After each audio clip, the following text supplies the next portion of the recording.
Periyar Maniammai Institute of Science and Technology, Tanjavur. Civil engineering with specialization in GIS, remote sensing and more.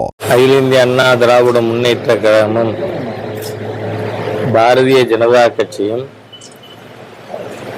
கூட்டணி அறிவித்ததிலிருந்து கொஞ்சம் திராவிட முன்னேற்ற கழகத்திற்கு நிலை தடுமாற்றம் ஏற்பட்டு இருக்கிறது. ஏனென்றால் இந்த கூட்டணி அறிவிக்கப்பட்டு 6 மணி நேரத்திற்குள்ளாக தூத்துக்குடி பாராளுமன்ற உறுப்பினர் பிஜேபியும் அதிமுகவும் நெருங்கி வந்திருக்கிறது சந்தர்ப்பவாதம். நாங்க எல்லாம் என்ன நினைக்கிறாங்க, தமிழகத்துல மக்களுக்கு ஞாபக சக்தி கம்மின்னு, மெமரி ஷார்ட். 2016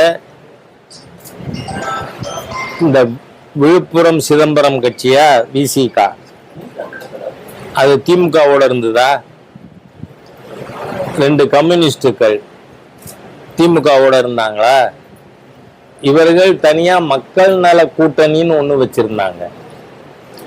அதுக்கப்புறம் இப்ப இவங்க சேர்ந்து இருக்காங்களே 19ல இருந்து, அது சந்தர்ப்பவாதம் இல்லையா?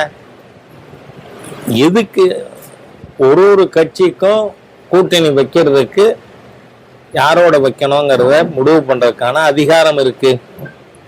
அதன் அடிப்படையில் இன்றைக்கு தமிழகத்தில் இருக்கின்ற ஒரு தீய ஆட்சி, ஏன்னா என் இடம் இருக்கின்ற பொறுப்புகள் அனைத்தின் அடிப்படையில் நான் சொல்றேன், இந்த திராவிட முன்னேற்ற கழக ஆட்சி ஒரு நாள் தொடர்வதும் அடுத்த தலைமுறைக்கு ஆபத்து. ஏனென்றால் இதுக்கு முன்னாடி நார்காட்டிக்ஸ், சிந்தட்டிக் ட்ரக் அதிகமான புழக்கம் இருந்தது எங்க? எல்லைப்புற மாநிலமான பஞ்சாப்ல. ஆனால் இன்னைக்கு இந்தியாவிலேயே மிக அதிகமான போதைப் பொருள் புழக்கம் இருக்கிறது தமிழ்நாட்டில். எல்லா சர்வேயும் சொல்லுது, இன்னைக்கு தமிழ்நாட்டில் நடக்கின்ற எல்லா கிரைம்களுக்கும், குற்ற செயல்கள், பாலியல் வன்கொடுமையா இருக்கலாம் அல்லது படுகொலைகளா இருக்கலாம். நீங்க பார்த்தா வட மேற்கு மாவட்டங்கள்ல தனிமையில் இருக்கின்ற வயோதிகர்கள் இருக்கிற இடத்தெல்லாம் படுகொலை நடப்பறத நாம பார்த்து கொண்டிருக்கோம். நேத்திக்கு கூட நாம பரமத்தி வேலூர்ல நடந்திருக்கு. ஆகவே இந்த தீய திமுக அரசு மக்கள் விரோத அரசு, அதுவும் இது தொடருமானால் அடுத்த தலைமுறை அழிந்து போகும் அப்படிங்கிற காரணத்தினால இந்த தீய அரசை நீக்கிறதுக்கான ஒத்த கருத்துள்ளவர்கள் ஒன்னா வந்திருக்காங்க. உங்களுக்கே பதட்டம், எதுக்கு தினந்தோறும் இந்த கூட்டணி பற்றி நீங்க பேசணும்? அதுலயும் இல்ல, ரொம்ப அதிகமா பேசுறது அதிக பிரசங்கிம்பாங்க. பிரசங்கம்னா பேசுறது, அதனால தப்பா எடுத்துக்க வேண்டாம். இந்த அதிக பிரசங்கியா இருக்கிறதே இந்த விசிகா தான். என்னத்துக்கு நீங்க திமுகவோட இருக்கிறது என்ன பெரிய கொள்கை உறவா? 16-19 காலகட்டத்தில் எங்க இருந்தீங்க? ஆகவே இவர்களுக்கு ஏன் பதட்டம்? எல்லா சர்வேக்களும் கருத்து கணிப்புகளும் திராவிட முன்னேற்ற கழக கூட்டணி முழுமையாக தோற்கடிக்கப்படும் அப்படிங்கிற சூழ்நிலை இருக்கிறதுனால அவர்கள் கூட்டணியில் இருக்கிற ஒருத்தரும், நீங்க இன்னைக்கே பார்த்தா சிபிஎம் எங்களுக்கு 2 இலக்கத்துல சீட்டு வேணும் அப்படின்னு கேட்க ஆரம்பிச்சிருக்காங்க. நீங்க 3 இலக்கம் கேளுங்க அப்படின்னு நான் சொல்றேன். ஏன்னா இந்தியாவில் காணா போன ஒரு கட்சி உண்டுன்னா சித்தாந்த ரீதியா அது கம்யூனிஸ்ட். மேற்கு வங்கத்துல கருத்து கணிப்பு என்ன சொல்லுது? கம்யூனிஸ்டுகள் ஒரு சீட்டு கூட வெற்றி பெற மாட்டார்கள். 294 சீட்டுல மேற்கு வங்கத்துல ஒரு சீட்டுல கூட கம்யூனிஸ்டுகள் வர முடியாதுன்னு. ஆகவே அந்த மாதிரி அழிந்து கொண்டிருக்கின்ற ஒரு கட்சிக்கே இன்னைக்கு தைரியம் வந்திருக்கு, எங்களுக்கு நாங்க 2 இலக்கத்துல சீட்டு கேட்போம்னு. அதனால திராவிட முன்னேற்ற கூட்டணி ஒன்றும் அன்அசைலபிள் இல்லை அப்படிங்கிறது தெரியுது.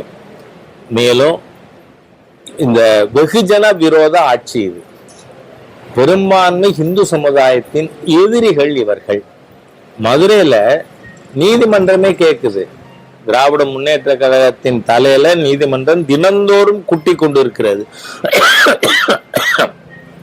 மதுரையில் நடைபெறுகின்ற ஜூன் 22 நடக்கவிருக்கின்ற முருக பக்தர்கள் மாநாட்டுக்கு எவ்வளவு முட்டுக்கட்ட நீதிமன்றம் சரியா கேட்டிருக்காங்க. இதே கிரவுண்டில் எத்தனை கூட்டங்கள் நடந்திருக்கு. அப்போவெல்லாம் காவல்துறைக்கு வந்து சட்டம் ஒழுங்கை பற்றி கவலை இல்லையா, இல்லை எங்களால் நிரூபிக்க முடியாதுன்னு அப்போதெல்லாம் ஏன் பேசலை? ஆகவே இன்றைய ஹிந்து விரோத அரசாக இருக்கின்ற திமுக ஆட்சியை ஹிந்து மக்கள் இதுக்காகவே தூக்கி எறிவார்கள், தோற்கடிப்பார்கள். காரணம் நீங்க பாத்தீங்கன்னு சொன்னா, நாங்க கூட முருக பக்தர் மாநாடு நடத்தினோன்னு அவர் யாரு, அல்லேலியா பாபுவா அவர் சொல்றாரு, என்ன சேகர் பாபுவா அவர் என்ன கோஷம் போட்டார்? அவரோட சின்ன எசமா நான் கிறிஸ்தவர், நான் காதலித்து மணந்து என் மனைவி கிறிஸ்தவர்ன உடனே இவருக்கு அப்படியே உற்சாகம் பொங்க அல்லேலுயா தான் கோஷம் போட்டார். சாமியை சரணமையப்பா சொல்லலை. அந்த அளவுக்கு மனசுக்குள்ள ஹிந்து விரோதம் இருக்கு. ஆகவே அந்த மாதிரியா இருக்கக்கூடியவர்கள் சொல்றாங்க, நாங்க பழனியில முத்தமிழ் கடவுள் முருகன் மாநாடு நடத்தினோம்னு. அந்த மாநாட்டுக்கு இறுதி உரை, நிறை உரை வந்து பேசினது யாரு? சனாதன ஹிந்து தர்மத்தை டெங்கு மலேரியா கொசு போல அழிப்பேன்னு பேசிய பச்சை ஹிந்து விரோதியா அவரை இப்ப ரீசெண்டா என்ன சொல்றார், யார் வேணா எந்த மதத்துல வேணா இருக்கலாம், வழிபாட்டு உரிமை அவரவருக்கானது, I am a proud Christian அப்படி பேசினார். இதுல எந்த வார்த்தையும் என்னோடது கிடையாது, இதெல்லாம் உதயநிதி பேசிய வார்த்தைகள். ஆனா if you can be proud Christian, yes you can be. ஆனா ஐ எம் அ ப்ரௌட் ஹிந்துன்னு சொன்னா தப்பாயிடுமா? அது மதவெறி ஆயிடுமா? என்ன போக்கிரி தானான்னு கேட்கிறேன் நான். திராவிட முன்னேற்ற கழகம்னாலே போக்கிரிகளின் கூட்டங்கிறதுக்கு இதை விட வேற என்ன வேணும்? பச்சை ஹிந்து விரோத தீய சக்திகள். If Udhayanidhi Stalin can claim that is a proud Christian, yes, yes, got right, I won't question. அதை நான் எந்த கேள்வியும் எழுப்ப மாட்டேன்.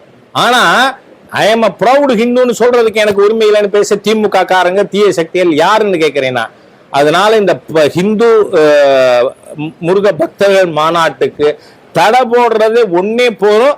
இந்த திமுக என்கின்ற ஹிந்து விரோத தீய சக்தி இந்த தேர்தலில் முடித்து வைக்கப்பட வேண்டும் அப்படின்னு மக்கள் முடிவெடுக்க. அதனால மக்கள் ரெடியா இருக்காங்க திமுகவை தோற்கடிக்க அப்படின்னு நான் தெரிவிச்சுக்கிறேன். நீங்க எதுவும் கேட்கறேன்னா கேட்கலாம். அவங்க பார்த்துப்பாங்க, அதுல நான் என்ன கருத்து சொல்றேன்? என்ன, அவர்கள் பிரச்சனைகளை தீர்த்து தேர்தலை ஒன்றாக அணுகுவார்கள் எதிர்பார்ப்பு இருக்கு எனக்கு. அதெல்லாம் நானும் நீங்களும் டிஸ்கஸ் பண்ணக்கூடாது. சிதம்பரத்தில் அம்பேத்கர் சிலை வந்து சாலை பணி செய்யறது உடைச்சிட்டாங்க. யாரு உடைச்சது? நெடுஞ்சாலைத்துறை என்ன பண்ணிருக்காங்க? எடுத்திருக்காங்களா உடைச்சிருக்காங்களா? அதை பத்தின முழு விவரம் எனக்கு தெரியாதனால நான் கருத்து சொல்லலை. இல்லைன்னா நான் சொல்லுவேன். ஆனால் டாக்டர் அம்பேத்கர் அவர்கள் மதிப்பிற்குரிய ஒரு தலைவர், அது கௌரவமாக நடத்த வேண்டிய யாரா இருந்தாலும். சார், பாமக கூட்டணி வந்து இன்னும் இழுபறியாவே பாஜக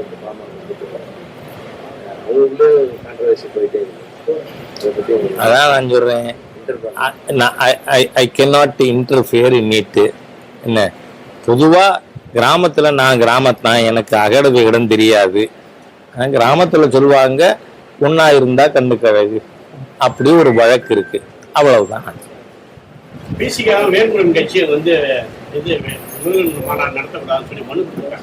இவங்க யாரு சார்? அவர் வேல்முருகங்கிற பேரு ஏக கள்ளி காட்டாமனுக்கு எருக்கு ஊமத்தேன்னு மாத்திக்குங்கிறேன்னா,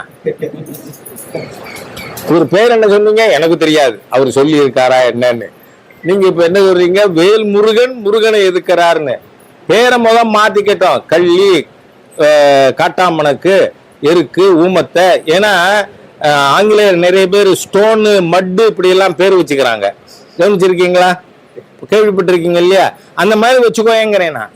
என்ன நீ, நான் கேட்கிறேன், முருக பக்தர் மாநாடு நடத்துறத who are these people? Sundry fellows எல்லாம் திராவிட முன்னேற்ற கழகத்தினுடைய இலவச இணைப்பு அப்பண்டேஜஸ், அவங்க எல்லாம் பேசுறதா?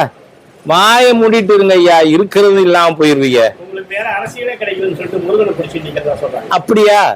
இதுக்கு முன்னாடி முருகபக்தர் மாநாடு ஆரம்பிக்கிறதுக்கு முன்னாடி உங்களுக்கு என்ன சார் டோல்கேட்டை உடைக்கிறத தவிர இவங்களுக்கு அப்புறம் எல்லா சமுதாயத்து பெண்களையும் இழிவா பேசுறது, சரக்கு மிடுக்கு பேசு, இந்த மாதிரியான தீய சக்திகள் உங்களுக்கு அஜெண்டாவே கிடையாது.